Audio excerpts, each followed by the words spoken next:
Et on termine avec Nike. Le géant des articles de sport est à la peine depuis un an, plombé en bourse. Ces derniers résultats trimestriels en repli n'ont pas arrangé la situation, loin s'en faut. Exactement. Et là, je vous ai même mis dans des données hebdomadaires pour vous montrer que ça fait donc maintenant plusieurs années qu'on est sur une action qui souffre. Alors, j'en avais parlé donc en indiquant que j'étais à l'écart, que tant que l'action ne repasserait pas au-delà des 130, justement, on était dans une dynamique baissière et que les rebonds n'étaient que des retracements haussiers dans un environnement qui restait baissier. Donc c'est exactement ce qui s'est passé et on a eu à plusieurs reprises des tests de cette zone entre les 123 et les 129, 130 dollars, et à chaque fois ce sont les vendeurs qui ont repris la main de manière extrêmement claire. Maintenant, désormais, attention, on est quand même sur le géant du sport.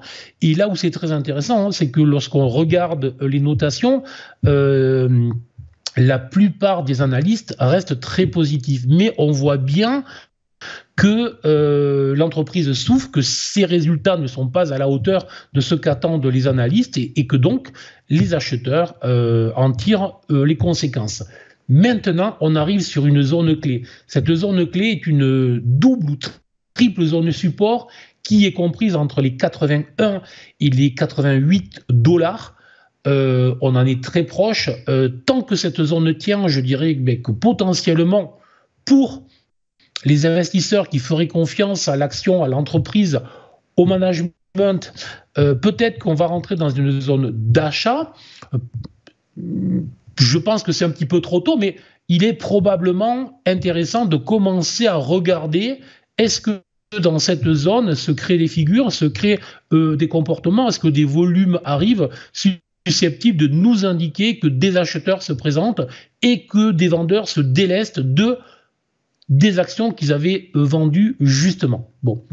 Donc là, zone très intéressante, mais surtout, il ne faudra surtout pas passer sous cette zone, car là, effectivement, on entrerait dans une dégradation potentiellement très forte, avec possibilité toujours de fin de baisse, mais ça c'est une autre histoire, on reviendra. Ce qui m'intéressait là ce matin, c'est de dire attention, toujours baissier, toujours à l'écart sur cette action que je surveille depuis maintenant plusieurs trimestres sans jamais trouver un seul signal très intéressant. Mais par contre, je vais encore la mettre en surveillance pour les prochaines semaines, pour les prochains mois.